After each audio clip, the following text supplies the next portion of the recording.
આપણે શ્રદ્ધાને હમણાં સાયલેન્ટ રાખીએ. તો જે શુભ છે એ ચારિત્ર ગુણની વિકારી પર્યાય છે અને ઉપયોગ છે જ્ઞાનની પર્યાય. બરાબર છે. પહેલા શુદ્ધ ઉપયોગ શું છે એ મારે બતાવવું છે તમને, પછી ક્યારે થાય એ બતાવીશું. બે તમારા પ્રશ્ન આ હતા. બરાબર છે. તો શુભોપયોગમાં બે ગુણની પર્યાયો થઈ, આત્માના બે ગુણની પર્યાય. શુભ છે એ ચારિત્ર ગુણની વિકારી પર્યાય, ઉપયોગ છે જ્ઞાનની પર્યાય. હવે અશુભ ઉપયોગ લઈ લો તો એમાં પણ અશુભ એ ચારિત્ર ગુણની વિકારી પર્યાય અને ઉપયોગ એ જ્ઞાનની પર્યાય. હવે જે ઉપયોગ અર્થાત જે જ્ઞાન કસાઈ સહિત વર્તે એને અશુદ્ધ ઉપયોગ કહેવાય, અને જે જ્ઞાન કસાય રહિત જાણે પણ કસાય ના કરે એને શુદ્ધ ઉપયોગ કહેવાય. શુદ્ધ ઉપયોગ એટલે એમ નહીં કે આમ અંદર જતો રહે અને આંખ બંધ કરી દે અને કઈ વિચારે જ નહીં, એમ નહીં. જાણે પણ કસાય ન કરે. કેમ કે હવે એ શુદ્ધ ઉપયોગ એટલે શું? એમાં અચ્છા હવે શુદ્ધ ઉપયોગ લઈએ.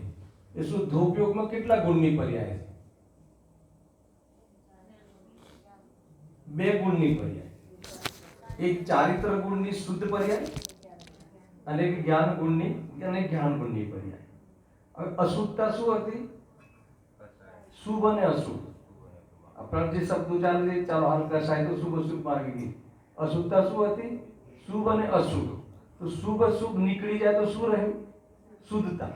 એટલે ચારિત્ર ગુણની વિતરાગી પર્યાય. અને જ્ઞાન તો છે એટલે જે જ્ઞાન વિતરાગતા સહિત જાણે, વિતરાગતા પૂર્વક જાણે પણ રાગ ના કરે એ પરિણામને શુદ્ધ ઉપયોગ કહેવાય.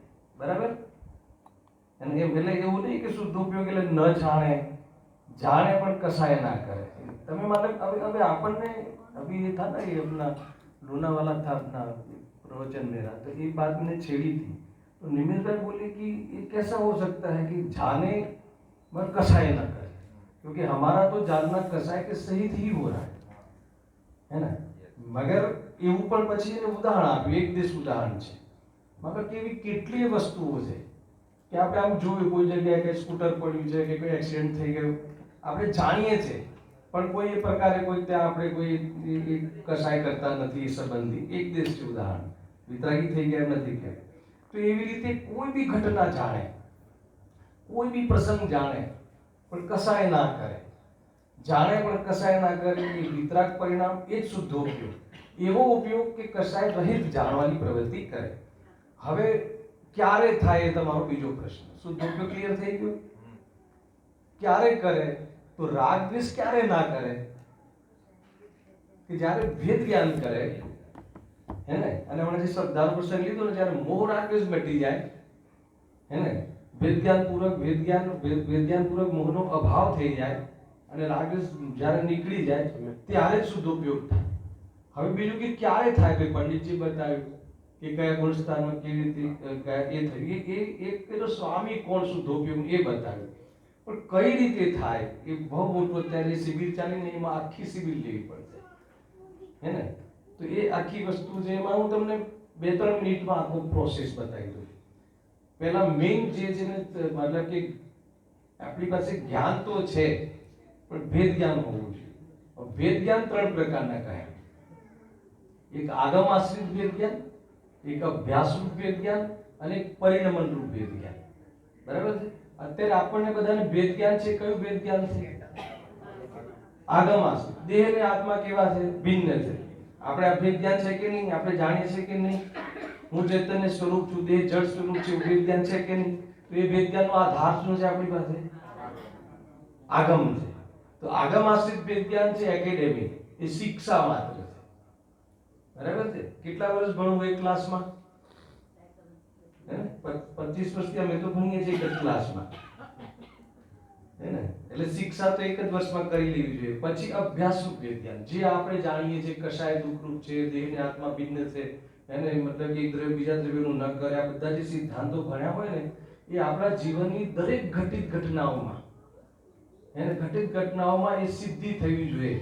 એન્ડ ઓફ ધ સીન એ આવું જોઈએ કે આમ જ છે. ભલે આપણો સંસ્કાર ખોટો છે ને, કરવું જોઈએ તારે, તું કેમ કરતો નથી? નોકરને જઈને બોલીએ આપણે, પરંતુ અહીંયા ભણ્યા હોઈએ, આપણે ધારણા જ્ઞાન ક્લિયર છે, આપણે બુદ્ધિમાં ક્લિયર છે, આગમના આધાર પર આપણી ક્લેરિટી છે, તો પછી છેલ્લે આપણને કઈ રીતે કરી શકે આ કરી શકે એવું જે માનું છે ભૂલ છે એ તમારો નિષ્કર્ષ આવે, તમારી ખોટી માન્યતા વારંવાર ઘડે અને આવું જ્યારે થાય હે ને, બધામાં લઈ લો, વિશ્વમાં શું છે હે ને, પંડિતજી પૂછ્યું હતું ને અમેરિકામાં શું છે, અહીંયા શું છે, તો કે બધે છ દ્રવ્ય છે.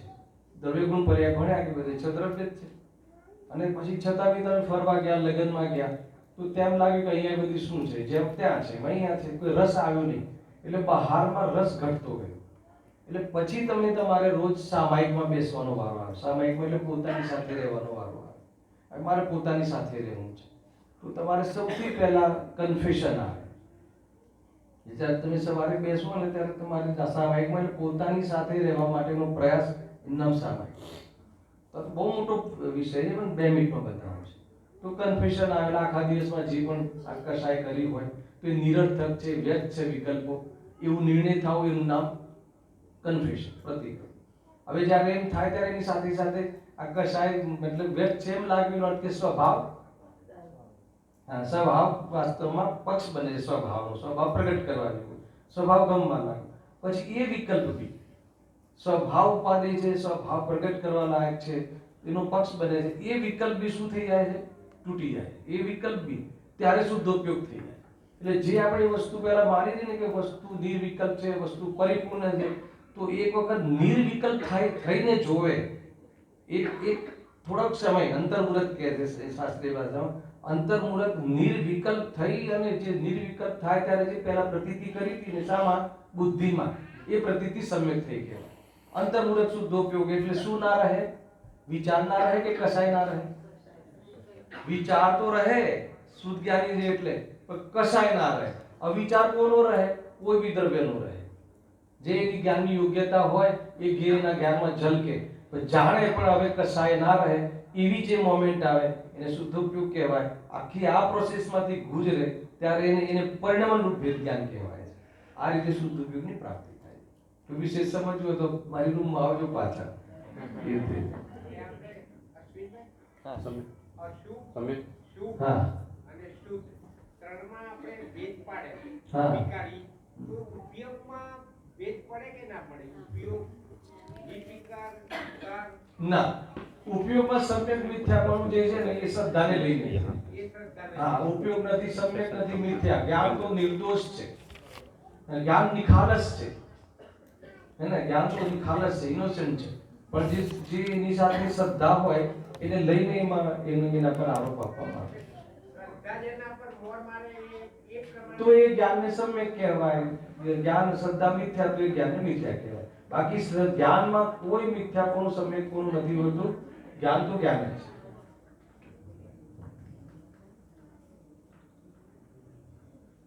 કોઈના સવાલ છે ભાઈ?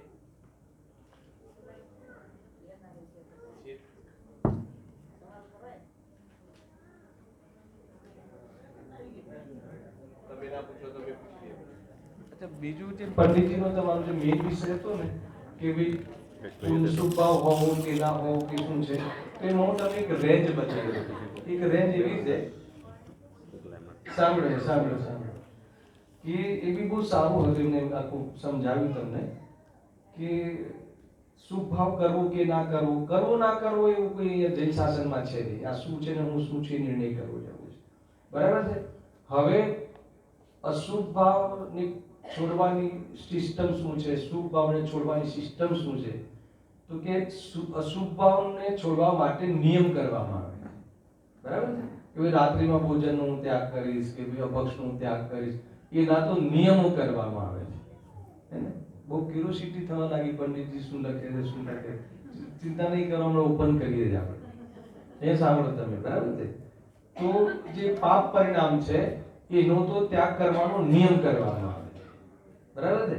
પુણ્ય પરિણામનો ત્યાગ કરવાનો નિયમ કરવામાં નથી આવતો કે હું 3 વાર મંદિર જતો હતો, હવે કાલથી 2 વાર જઈશ, એવું કોઈ એવું કરવામાં નથી. પુણ્ય પરિણામનો તો વાસ્તવમાં ઉપદેશ આપવામાં આવે, મંદિર આવો, સ્વાધ્યાય કરો.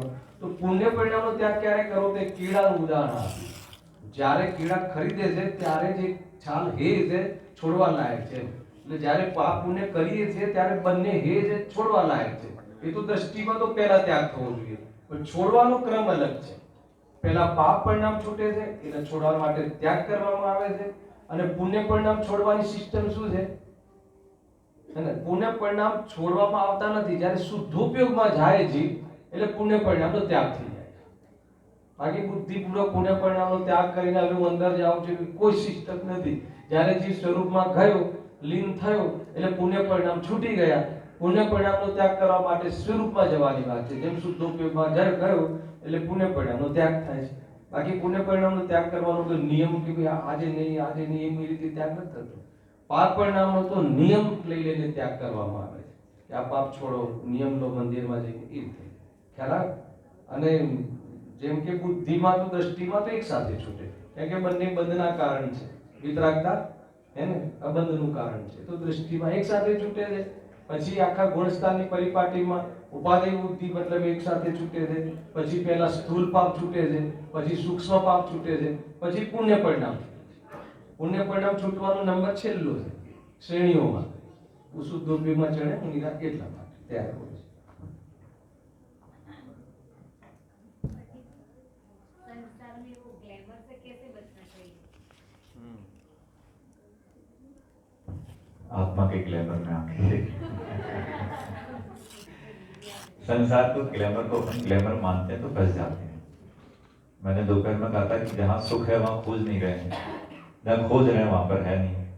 अब आप ग्लैमर किसे मानते हैं पहले उसको डिफाइन करना पड़ेगा। आपने किस चीज में ग्लैमर को मान करके रखा है। कुछ लोगों के लिए ग्लैमर की अलग अलग डेफिनेशंस हैं। जैसे अपन ने युवाओं की एक श्रेणी दोपहर में देखी थी कि अच्छी बाइक होती तो ग्लैमरस दिखाई देते हैं, अच्छे कपड़े होते हैं तो ग्लैमरस दिखाई देते हैं। महिलाओं में ऐसा होता है, जितनी अच्छी सूट, जितनी अच्छी साड़ी, उतने ज्यादा ग्लैमरस हम अपने आप को दिखाने की कोशिश करते हैं। तो आपकी ग्लैमरस होने की डेफिनेशन थोड़ी सी गलत है। मैं ग्लैमरस होने के लिए मना नहीं कर रहा हूँ, लेकिन आपको डिफाइन करना पड़ेगा। मेरे ग्लैमरस होने का मतलब है उत्कृष्ट होना, अच्छा होना। तो आप डिफाइन करें कि अच्छे होने का मतलब क्या है। अच्छे होने का मतलब है जो वस्तु जिस चीज के लिए बनी है वो उस रूप रहे तो वो अच्छी है, यदि उससे विपरीत परिणमन कर जाए तो वो गड़बड़ हो जाती है। अब आप पहले डिफाइन करें कि आपके ग्लैमर का तात्पर्य क्या है, किस ग्लैमर से आपका तात्पर्य है, तो उसका फिर अपन प्रत्युत्तर बराबर दे पाएंगे। अब ये जो मतलब ये माहौल है, सब बाहर की चकाचौंध देख के सब अट्रैक्ट होते हैं उस हिसाब से कि लोगों को आकर्षण होता है कि भाई बाहर की वस्तु के प्रति आकर्षण हो रहा है तो उससे कैसे बचें। जो अभी आया ना सुंदर, मतलब शरीर के प्रति मोह, तो सुंदर दिखना सब चाहते हैं, तो उस चीज को कैसे ને પહેલા અમે નથી સમજી શક્યા કે ગ્લેમર શું છે. ગ્લેમર એટલે ચકાચौंध ના કોની? કોની?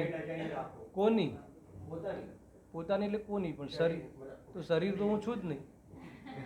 ગ્લેમરની વાત જ ઊભી નથી થતી. કોની ગ્લેમર કોની? પંડિતજી જવાબ આપી દીધો કે આત્માની ગ્લેમરમાં જાઓ. તો ગ્લેમર તમે જેની કહો છો તો એ ગ્લેમર કોની? એ જે વસ્તુ એ હું છું જ નહીં. પહેલા જ આપણે તો બે ધડાકે, એક જ ધડાકે ટુકડા કે દેહ ને આત્મા જુદા છે, એ જ ઉપાય છે. ઉપાય એક જ છે, હોવી જોઈએ ના હોવી જોઈએ, આટલી હોય એવો બીજો ત્રીજો જાવત નથી.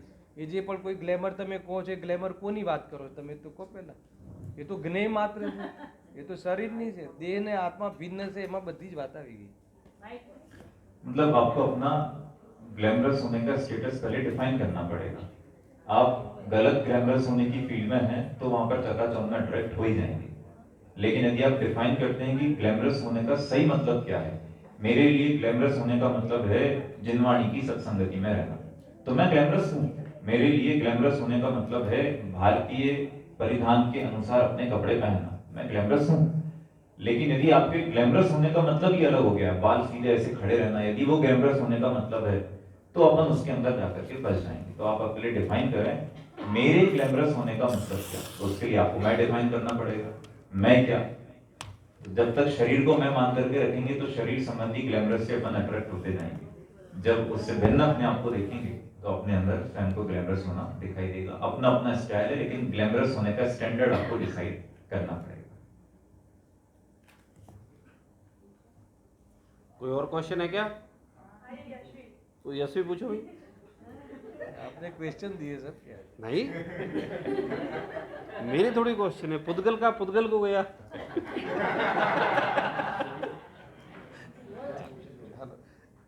તમે જે ગ્લેમરસની વાત કરી ને એ તો બીજાની વાત છે. તમે એને પોતાનામાં એ જે મોહનો વિકરણ કેટલું જોવા જાય તો મોહ છે. તમે ગ્લેમરસ જેની તમે વાત કરો છો એ હું છું જ નહીં અને એને મિલાવીને આપણે અનુભવ કરીએ તો મોહ છે.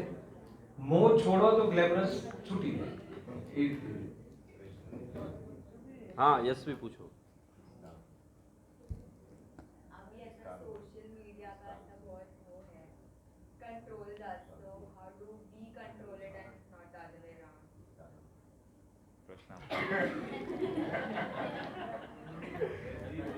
ये सब लोग हंस रहे हैं। पहले प्रश्न- हमारे अनुभव जी ने चुपचाप से बोला प्रश्न आपका आंसर भी आप ही दो। सुनिए प्रश्न बताना क्योंकि हमें इंग्लिश में समझ में नहीं आता. प्रश्न बता देते हैं। नहीं आप बताना है. देखिए- ट्रांसलेट कर.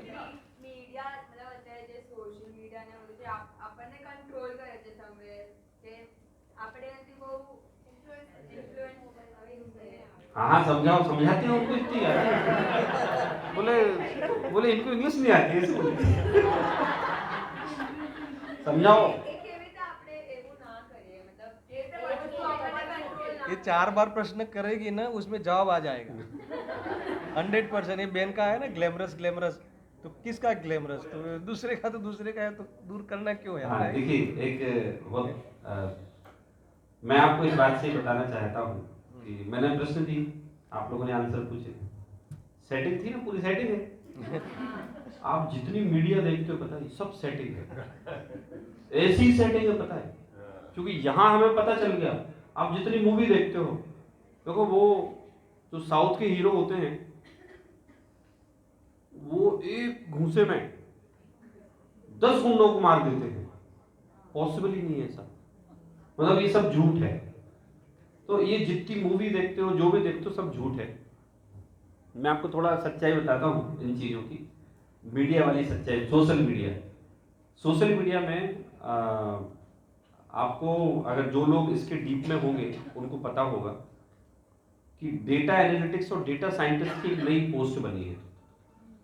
डेटा साइंटिस्ट मतलब आप सोचो, साइंटिस्ट कितना बड़ा शब्द होता था, अब एक पोस्ट बनी है डेटा साइंटिस्ट। वो पूरा डेटा आपका एनालिसिस करते हैं। आप क्या देख रहे हो? ये जो मोबाइल है ना, आप सोच रहे हो ये आपका है, ये आपका है नहीं। आप इसका जादू देखना कि कभी आपने अश्विन भाई पॉलिटिकली कोई बात की, यार मोदी जी 2000 चुनाव में 24 चुनाव जीतेंगे, आप जब सुबह उठ के देखेंगे ना तो आपको वीडियो मिलेगी, पता है समझ में नहीं आता आप लोगों को ऐसा कैसे हुआ। जादू नहीं होता, ये आपका मोबाइल आपको 24 घंटे सुन रहा है। वो जो डेटा साइंटिस्ट है ना, वो पूरा डेटा जहां का डेटा है वहां डाल रहा है और वो एआई उसकी मदद से आपके मोबाइल तक वही वीडियो पहुंचा रही है। इसे बोलते हैं माइंड कंट्रोल कर रही है आपका। वो ये जानते हैं आपको क्या पहनना है, क्या खाना है, क्या पढ़ना है। ये विदेशों की महिमा किसने बढ़ाई बताओ मुझे आप। भाई स्विट्जरलैंड क्या है, आप लोग वहां गए हो, नैनीताल गए हो? नैनीताल के ऊपर अभी मुक्तेश्वर करके जगह है और वहां जैन मंदिर बना अभी। आप लोग गए हैं वहां? बहुत बढ़िया मंदिर बना, बहुत शानदार। हाँ, बहुत बढ़िया मंदिर है और बहुत अच्छी जगह है, दिगंबर जैन मंदिर। और वहां से सामने पूरा हिमालय दिखता है। लेकिन भाई स्विट्जरलैंड फेमस कर दिया गया है। पहले लोगों की शादी होती थी, माता पिता बोलते थे भाई तुम्हारी नई शादी हुई है, तुम लोग अपना टाइम बिता के आओ, जुमनी तलैया चले जाओ। हाँ भोपाल चले भाई, सस्ता काम, पिताजी तो पैसे बचाएंगे। भाई जुमनी तलैया जाने में, बरेली जाने में कितने सौ रुपए खर्च होंगे। लेकिन आजकल पैकेज होता है, भाई शादी हुई है तो कहाँ चले जाओ, स्विट्जरलैंड। 10 लाख से नीचे बात ही नहीं होगी। तो ये पता है, ये जो DDLJ एक मूवी आई थी, तो आपने घटना सुनी होगी कि वो DDLJ मूवी है तो वो स्विट्जरलैंड में महेश भट्ट की प्रतिमा लगी है, पता है आपको? उनने प्रतिमा लगाई, बोले ये इस व्यक्ति ने हमारे देश को फेमस किया। यश चोपड़ा की लगी, हाँ, जिसने भी मूवी बनाई। तो कितने डिटेल मालूम है। अब मैं पूछो योग सार किसने लिखा तो नहीं पता, DDLJ में किसकी मूर्ति लगी। तो ये क्या हो रहा है एक्चुअली में, पूरा का पूरा प्लॉटेड है। देखो इन मीडिया ने आपके दिमाग में कितनी गंदगी भर दी। ये क्या बोलते हैं पता है, अभी जैसे दोपहर में बात चली थी, वो अपने कौन से भाई आए थे, बोले हम एक शिविर ऑर्गेनाइज कर रहे हैं, नारी अपलिफ्टमेंट। अरे भाई कितना उठाओगे इन लोगों को, पूरा पता है, पूरा पूरा भारत एक ही बात कर रहा है, नारी कल्याण। मैं कहता भाई पुरुषों की भी बात कर लो थोड़ी, कोई बात नहीं करता, नारी कल्याण की बात हो रही हर जगह, नारी कल्याण। मैं कहता हूँ नारियां दबी कहाँ है, आप तो ये बताओ मुझे, कहाँ दबी है? अरे भाई सारी नारियां स्वतंत्र हैं। मैं कहता हूं ये पुरुषों से सीधा प्राणी कोई नहीं। महिला अगर एक बार बात ना करे पति से तो बेचारा ऊपर नीचे हो जाए। क्या पता नहीं बोल क्यों नहीं रही, रोज बहुत बोलती है। अब भाई आप नारी हो गए, कल्याण कल्याण, पता है नारी कल्याण की जो पूरी बात है ये भी पूरा प्लॉटेड है, ये पूरा प्लॉटेड है। मतलब जो बात आ रही है ना कि साहब सोशल मीडिया हमारे दिमाग को कंट्रोल कर, हर चीज कंट्रोल कर रही है। आपको लग रहा है आपने जो कपड़े पहने आपकी पसंद से पहने, अश्विन भाई सारे कपड़े उनने पहना है इन लोगों को। ये सोच रहे जो मोबाइल ले रखा है इनने लिया है, मोबाइल भी उनने दिलाया आपको। हमें पता है हमारी एक मोबाइल एक कंपनी है हैप्पी माइंडसेट करके, वो कंपनी है हैप्पीएस्ट। पता है उसका काम क्या है? वो कंपनी बहुत बड़ी कंपनी हो गई। उसका काम क्या है? वो केवल डेटा उठाती है और डेटा को एनालिसिस करके कंपनियों को बेचती है, बताती है आप ये ऐड दिखाओ इससे आपका ये बिकेगा। इतने पे अरबों की कंपनी बन गई वो, आईपीओ आ गया। तो ये कैसे कंट्रोल कर रहे हैं कि साहब आपको चश्मा कौन सा पहनना, कपड़ा कौन सा पहनना। दूसरा सबसे गंदी बात ये लोग ये कर रहे हैं कि साहब लड़कियां किसी की सुने नहीं, लड़कियां किसी की नहीं सुने। क्यों नहीं सुने साहब? हमारे कोई राइट्स नहीं है क्या? और पिताजी की भी कोई नहीं सुने। क्यों नहीं सुने? कि साहब हम बड़े हो गए हैं। ये भी पूरा दिमाग कंट्रोल कर रहे हैं। दूसरा धर्म बुरा होता है, ये भी नहीं बताया। इंजीनियरिंग और डॉक्टर के अलावा कोई कुछ बने ही नहीं, ये भी नहीं बताया। आप सुंदर नहीं दिखो तो सुंदर दिखने के लिए ये प्रयोग करो, ये भी नहीं बताया। शराब पीना इनने सिखाया। तो साहब कह रहे हैं साहब ये all media is controlling our mind. तो एक जोक, वो जोक नहीं, दो लाइन है ऐसी गजल की समझ लो। साहब एक कवि इधर खड़ा था, एक कवि इधर खड़ा था। तो एक कवि ने कहा कि कभी चिलमन से ये झांके, कभी चिलमन से वो झांके। एक बार बोल दिया इसने, फिर दोबारा बोला कभी चिलमन से ये झांके, कभी चिलमन से वो झांके। तो इधर वाला कवि बोलता हम चिलमन ही जला डालें तो न ये झांके न वो झांके। आपको उत्तर मिला होगा। भाई हम सोशल मीडिया कंट्रोल हमें क्यों करती है पता है? क्योंकि हम उसके पास जाते हैं। हम अगर ना जाएं तो वो कंट्रोल कैसे करें? भाई आप दिन भर तो स्क्रॉल करते रहते हो, अच्छा मीडिया में अगर यूज करो आप धर्म में, लेकिन आप दिन भर स्क्रॉल करते रहते हो और स्क्रॉल करते करते आपको पता ही नहीं चलता कि आपने उसकी सोच से कुछ दिखाया, फटाफट बटन दबाया, बटन दबा के अमेजोन पे गए, बाइंग भी हो गई आपकी। लोग इतना आसान काम हो गया ना, बाइंग भी हो गई आपकी। तो ये लोग आपके दिमाग में पूरा जो कचरा डाल रहे हैं इसलिए डाल रहे हैं क्योंकि आप इनके पास जा रहे हो। तो सबसे अच्छा उपाय ये है कि आप अपना टाइम क्यों वेस्ट कर रहे हो? पता है क्यों वेस्ट कर रहे हो? हमारे देश के प्रधानमंत्री ने 4 साल में एक मूवी देखी, एक मूवी देखी। कौन सी? वो आई थी ना केरला स्टोरी। वो भी उनके धंधे से संबंधित थी। वो कश्मीर फाइल देखी उनने, धंधे से मतलब राजनीति से संबंधित थी। तो इनको बताना था कि साहब ऐसा ऐसा अन्याय हुआ है सब भारतीयों के साथ, और कोई मूवी नहीं देखी। वो क्या बोलते हैं, तो कलाकार हैं तो इनको क्या देखना, ये कलाकार हैं। और हम उस चीज को रियल मान रहे हैं। पता है पूरी आपकी जो बॉम्बे में बॉलीवुड इंडस्ट्री है, फैमिलियों को तुड़वाने का श्रेय इनको जाता है। लड़कियों को शादी करने में जो वर्ण शंकर दोष आता है, मतलब अगर जाति के बाहर कोई लड़कियां बाहर करें उसको बोलते हैं वर्ण शंकर दोष। और इसके लिए भारतीय परंपरा तक मना करती है, बोले जाति के बाहर शादी करने में जो संतान उत्पन्न होगी वो वर्ण शंकरित तो होगी।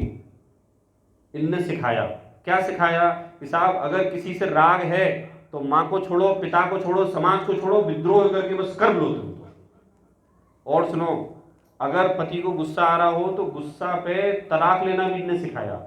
एक तो भयानक मूवी आई, पति ने डांट दिया तो पत्नी ने उसकी हत्या कर दी, वो मूवी आई। ये आई नहीं, वो तापसी, वो है ना पन्नी, तापसी पन्नी करके है क्या आई? वाह, कमाल की नॉलेज है। मैं हिंट देता हूं, ये ग्रंथ पूरा कर देते हैं। तो ये लोग क्या कर रहे हैं पता है, पूरा दिमाग कि साहब लड़कियों को सुनना नहीं चाहिए, हमारे कोई अधिकार नहीं है क्या। आप सुनिए, देखिए हमारी कितनी प्यारी भारतीय परंपरा है। हर एक एज पर अपने अपने कपड़े पहनने का प्रावधान है और उस एज पर वही कपड़े अच्छे लगते हैं।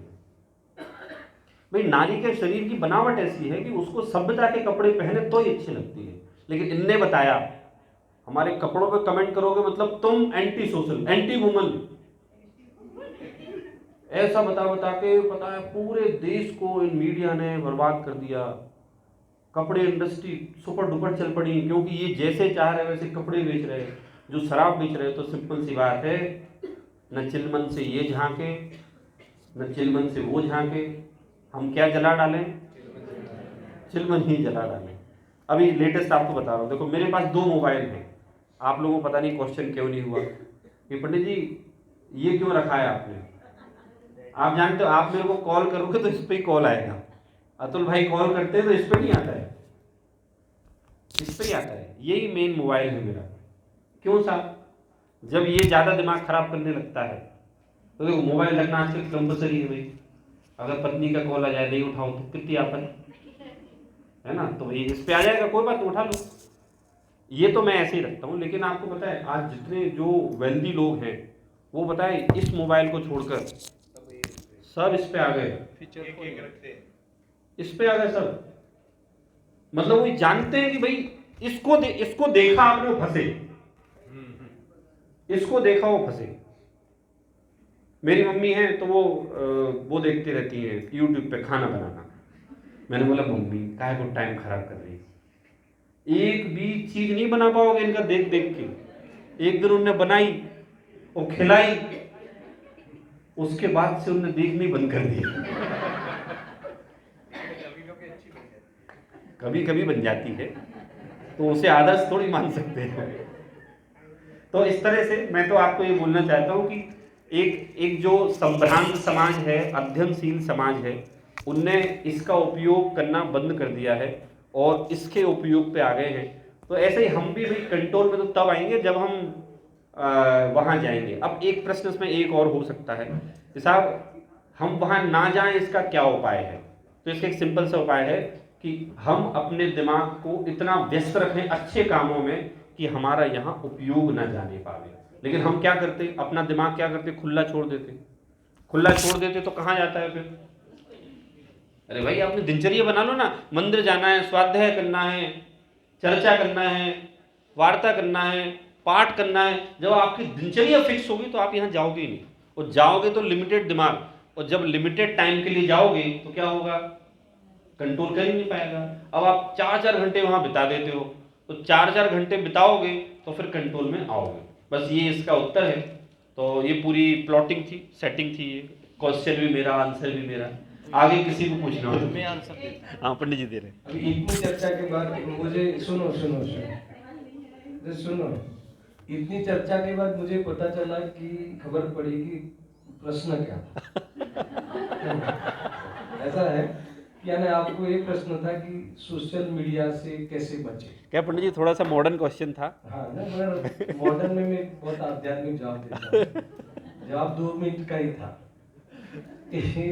आपका प्रश्न ये था कि सोशल मीडिया से कैसे बचे।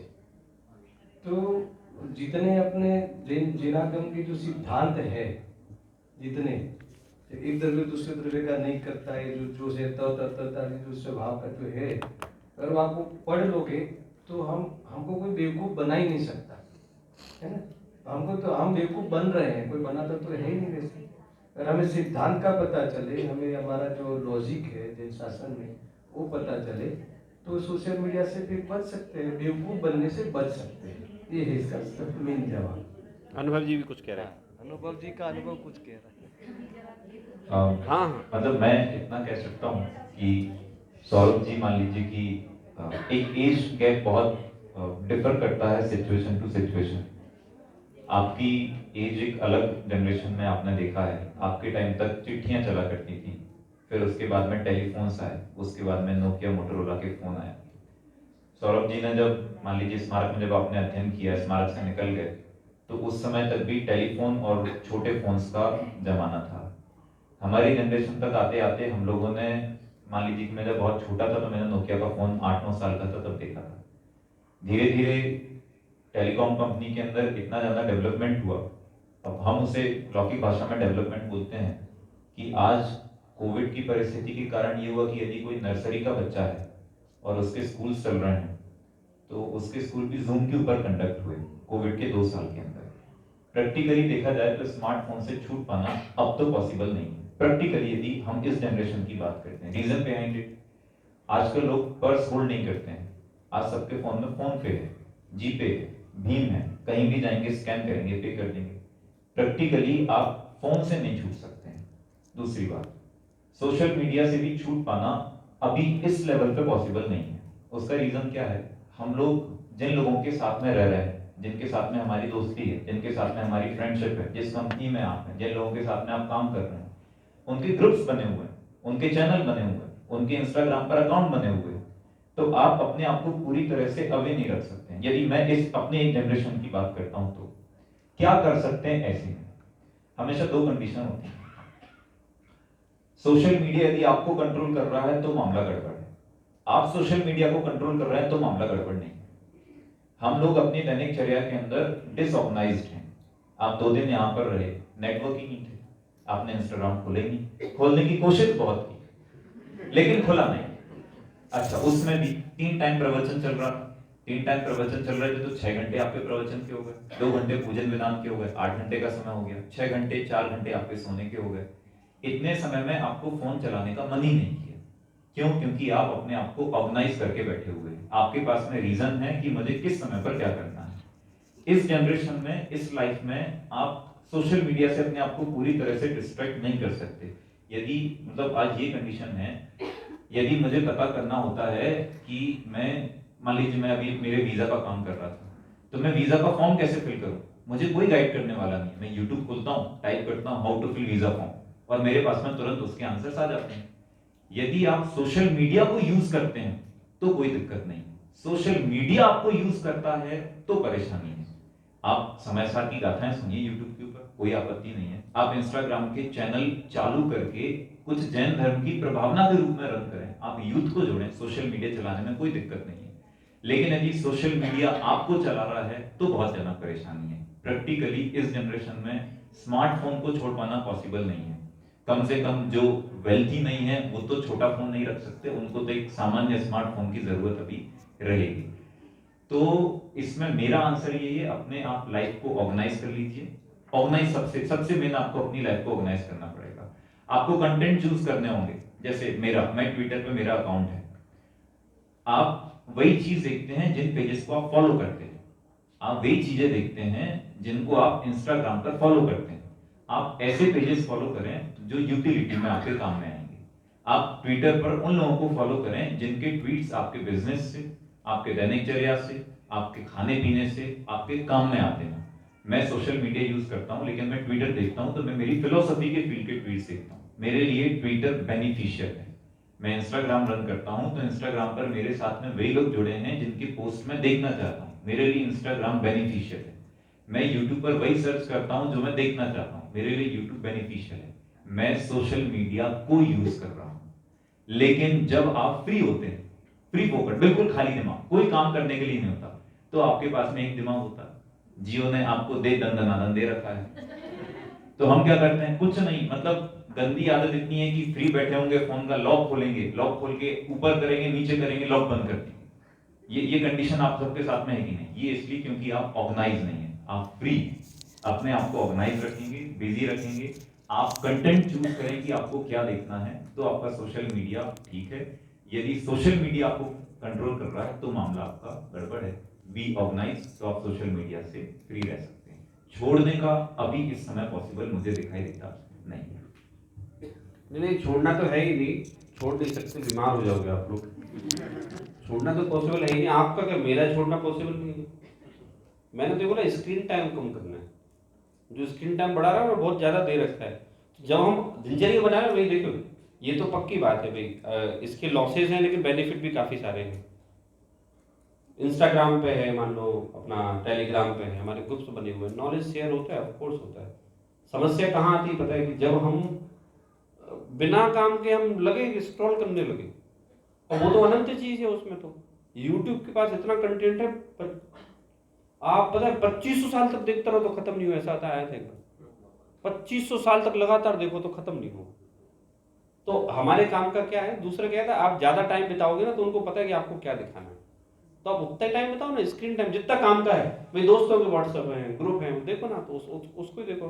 लेकिन अब आप पता नहीं क्या क्या देखने लगते हो, तो वो उस तरह से वो हमें वैसा कंट्रोल करते हैं। आध्यात्मिक पक्ष से बहुत अच्छा है। हाँ, और कोई क्वेश्चन है?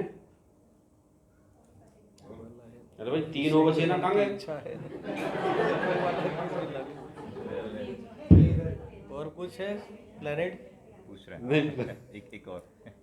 पंडित जी, आज के जनरेशन में जैसे हम लोग जॉब करते हैं तो हमको जॉब में परफॉर्म करने का प्रेशर रहता है। जो स्टूडेंट्स हैं उनको हायर एजुकेशन का प्रेशर रहता है, तो ये प्रेशर से स्वाध्याय नहीं कर सकते हैं। तो ये एक कारण है, इससे कैसे बचा जाए? ना पंडित देंगे इसका आंसर। क्वेश्चन ये है कि साहब जॉब में वर्किंग प्रेशर है और जो विद्यार्थी हैं उनको पढ़ाई का प्रेशर है।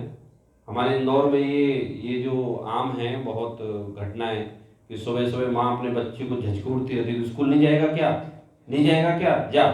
तो वो पढ़ाई का प्रेशर है। और सारे बच्चों को एक ही सपना दिखाया जाता है कि तुम्हें डॉक्टर बनना है, इंजीनियर बनना है, विदेश जाना है। तो प्रेशर होता है ना, वो ऐसी जॉब का प्रेशर है कि साहब आप जॉब में परफॉर्म करो। तो इससे कैसे बचे, ये क्वेश्चन है इन लोगों का, यही है ना। एक वीक मुझे आपके घर में ले जाओ, आपके साथ रहूंगा मैं, इसका जवाब मैं दे सकता हूँ। ऐसा हो ही नहीं सकता कि आपको स्वाध्याय का समय नहीं निकाल पाओ, कितना भी प्रेशर हो, मोदी जितना भी प्रेशर हो, तब भी आप स्वाध्याय का समय निकाल सकते हो। तो आपके घर पे मुझे 1 हफ्ता रखो, आपका कोई भी काम छोड़े बिना मैं आपको बता सकता हूँ कि एक समय में आप स्वाध्याय कर सकते हो, ये मेरी गारंटी है। आपका जो परफॉर्म वाला जो मैटर है कि जो जरूरी है जीवन में आजीविका संबंधी, उस काम में से मैं आपको 1 मिनट भी कम नहीं कराऊंगा। देखो ये प्रश्न जब हमारा इंटरव्यू लेते हैं ना लोग विषय में, तब मुझे पूछाता है तो क्या आप कैसे करते हो? मैं भी बिजनेस करता हूँ, मेरे पास आपसे ज़्यादा बिजी हूँ मैं, बैठना मेरे साथ एक बार ऑफिस में चलना है ना, तो भी मैं 6-7 घंटा स्वाध्याय कर लेता हूँ। अंत में मैंने अपनी नींद कम कर दी। देखो मैं बिजनेस अगर कम नहीं कर सकता, फैमिली के साथ गृहस्थ जीवन है तो उसमें मैं कोई कम नहीं कर सकता, मगर मुझे स्वाध्याय करना है तो मैं 3-3.5 घंटा से ज़्यादा नहीं सोता, बाकी का सारा समय भी मैं स्वाध्याय करता हूँ।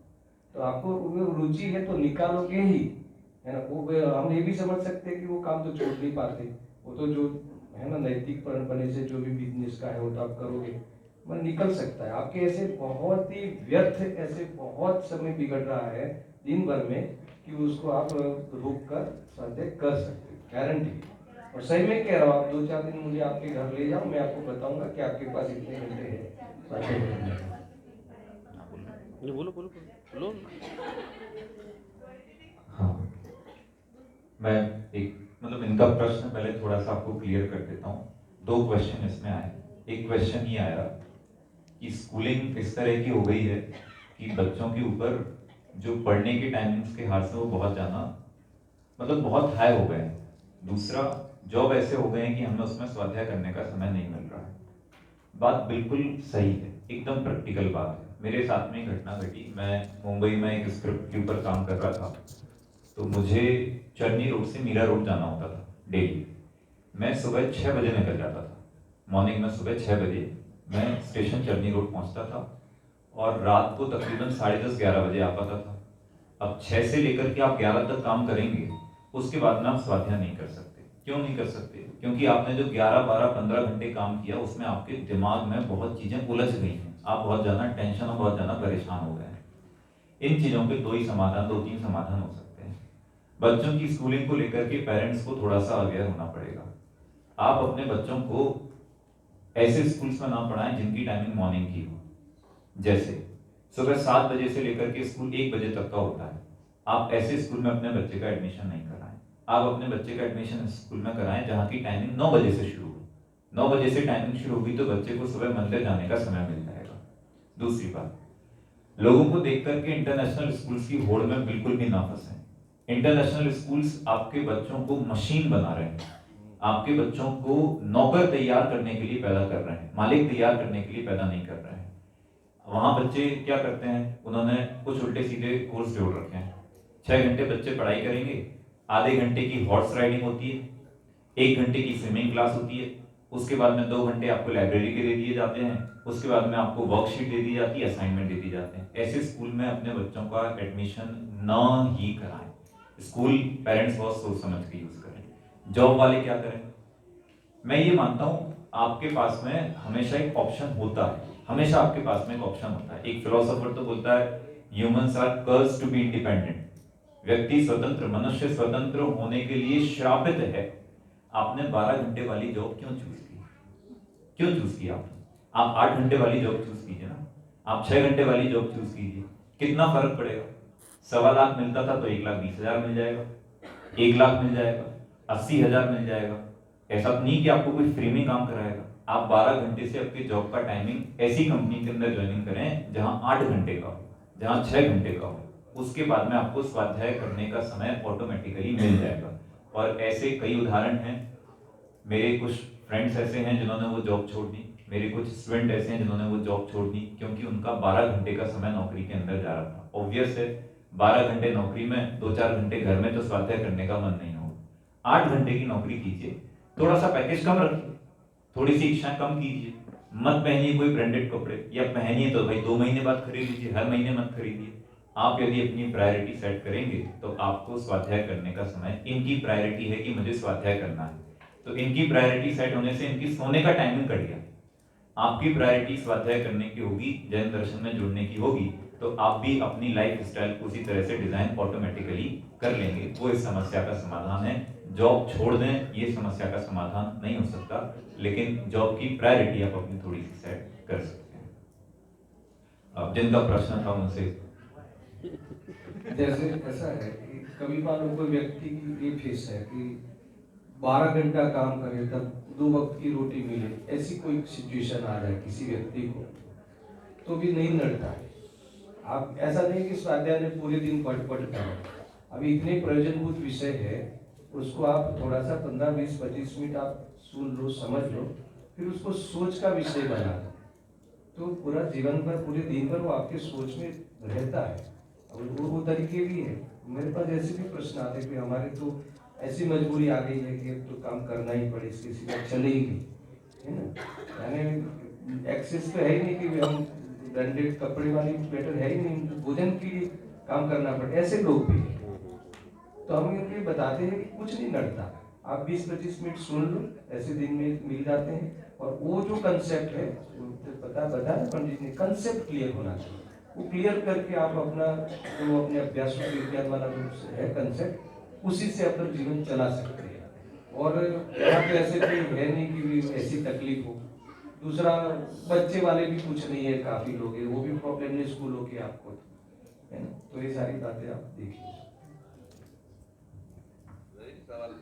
हाँ, और कोई सवाल तो नहीं है? बोलिए। रात भर चल सकते हैं, पूरी रात चल सकते हैं।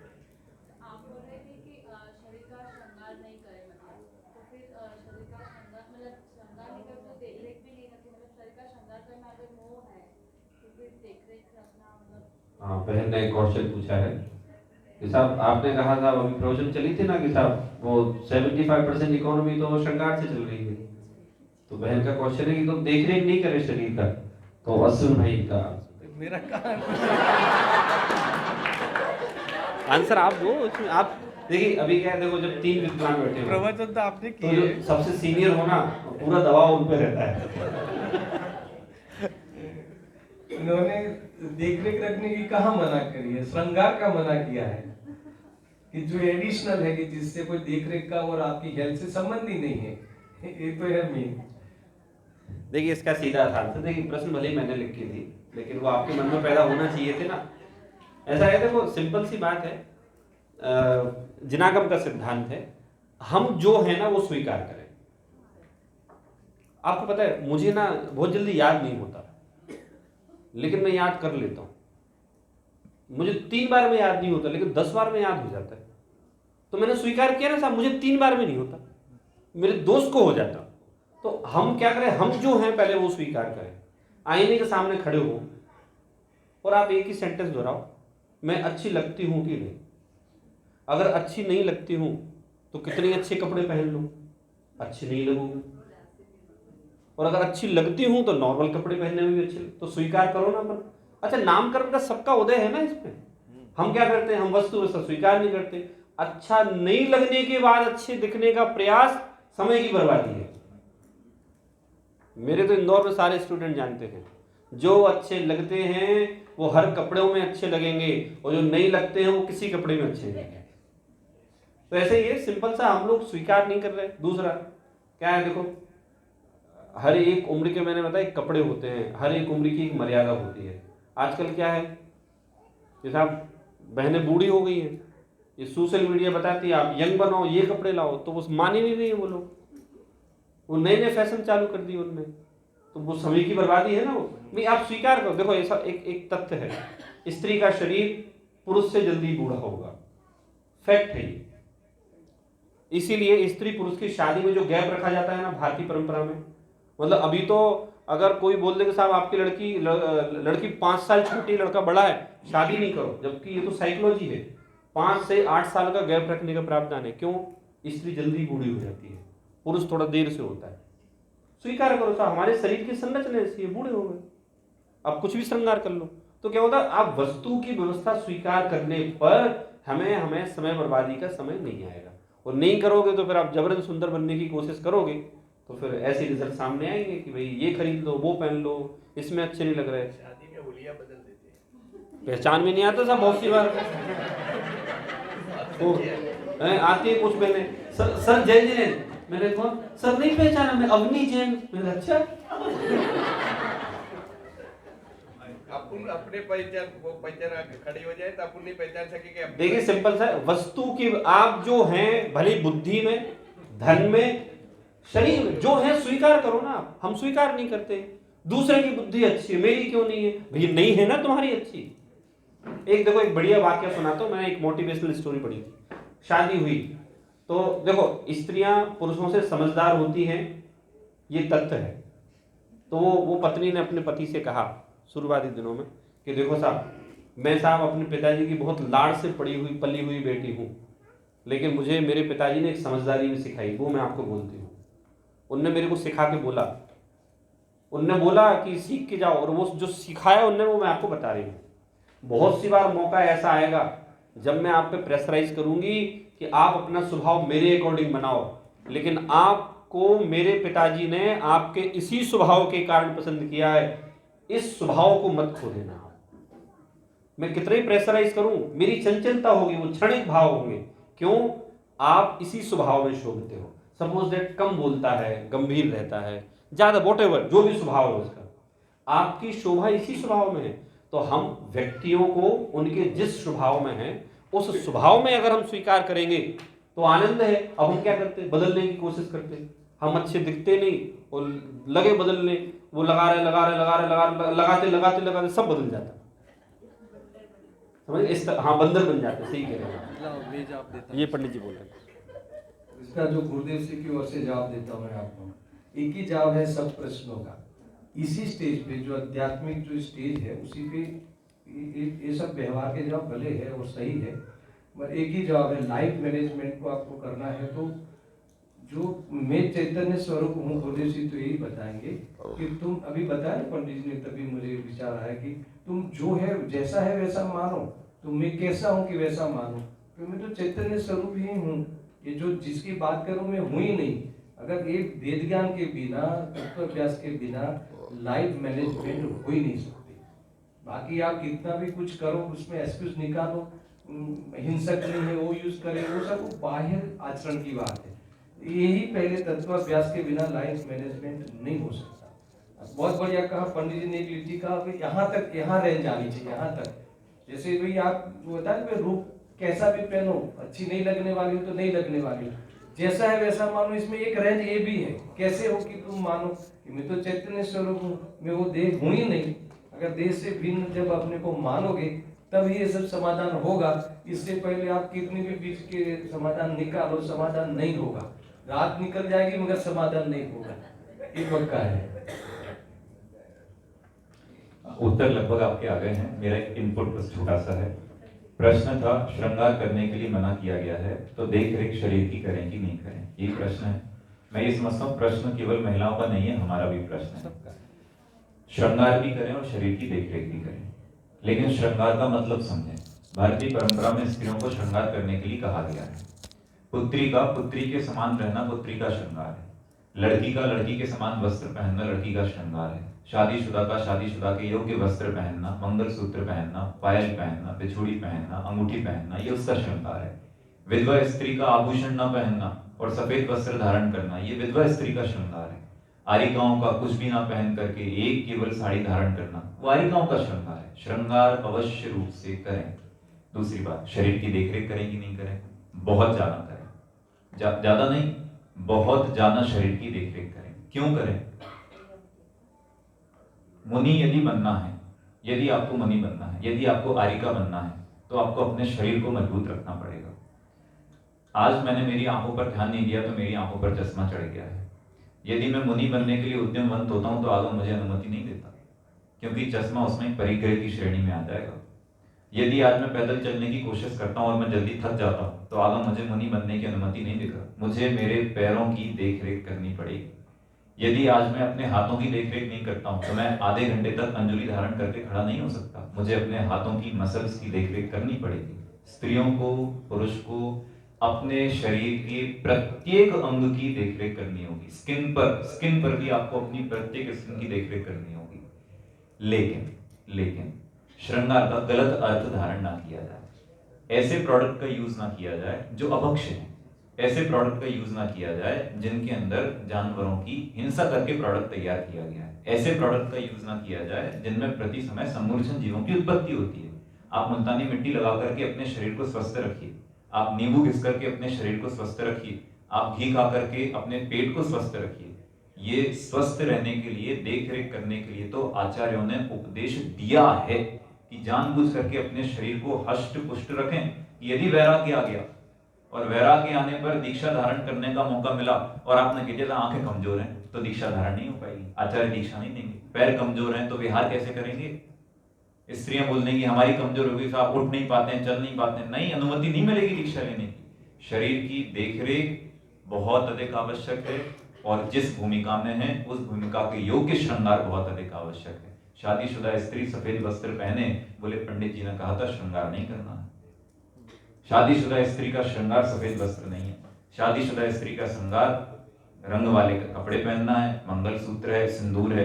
और कोई विधवा स्त्री बोले पंडित जी ने कहा था श्रृंगार तो हमेशा करना चाहिए, लेकिन विधवा स्त्री का श्रृंगार सफेद साड़ी पहनना है। तो जिस भूमिका में है उसके योग्य पुरुष और महिलाएं अपना अपना श्रृंगार करें और शरीर की पूरी तरह से देखरेख करें। एक्स्ट्रा ना करें, ऐसी एक्स्ट्रा की जिसमें जीवों की हिंसा हो रही हो, ऐसी एक्स्ट्रा जिसमें आपका शरीर के प्रति ममत्व परिणाम आ रहा हो। इस परिणाम से शरीर का पोषण करें कि मैं दीक्षा लूंगा, इस परिणाम से शरीर का पोषण ना करें कि मैं अच्छा देखूंगा, तो आपकी समस्या का समाधान, एक ओपिनियन मेरा इसके अंदर। समझ में आया कि नहीं? क्या करना बोला, श्रृंगार करना कि नहीं करना? क्या समझा बताइए। करना? देखिए सिंपल सी बात है, मैंने एक क्वेश्चन दिया था, इसके पीछे एक साइकोलॉजिकल रीजन था। मैं जो ऑब्जर्व कर रहा हूँ, या हम दोनों ही ने चर्चा की थी दोपहर में, कि आजकल माता बहनें ना अपनी उम्र को भूल करना उसके योग्य श्रृंगार नहीं करती। भाई माताओं बहनों का अपनी उम्र के योग्य कपड़े पहनना वही उनका श्रृंगार है। और चूंकि श्रृंगार पे माताओं बहनों का इसलिए बोला जाता है, पुरुष तो बेचारे क्या 2 जोड़ी कपड़े पहन ले, बस वही उनका श्रृंगार है, कुर्ते पजामे कभी पहन लें, पैंट शर्ट। लेकिन माताओं बहनों का अपनी उम्र भूल गई, अपनी योग्यता भूल गई। भाई कन्या है, उसका उम्र के वो कपड़े पहने, जब वो महिला बन गई वो पहने, बूढ़े हो गए वो पहने। तो जिस उम्र का जो परिधान है वो पहनना ही श्रृंगार है।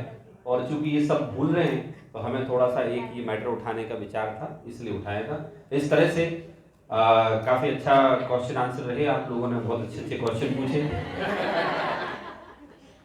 पूछे तो आप नहीं है ना, तो बहुत अच्छे अच्छे क्वेश्चन पूछे। और हमारे आदरणीय अश्विन भाई जी ने काफ़ी अच्छे उनके एकदम विशुद्ध निश्चय से अच्छे आंसर दिए, और अनुभव जी ने हमारे व्यवहारिकता उनकी बताई। तो इस तरह से 10 बज गए हैं और नींद भी आने लगी। कल मिलते हैं प्रातः सुबह। तो सब लोग आइए, प्रक्षाल में आइए, सब लोग जितने युवा हैं, और बहनें में आइए। अभी का सत्र समाप्त करते हैं।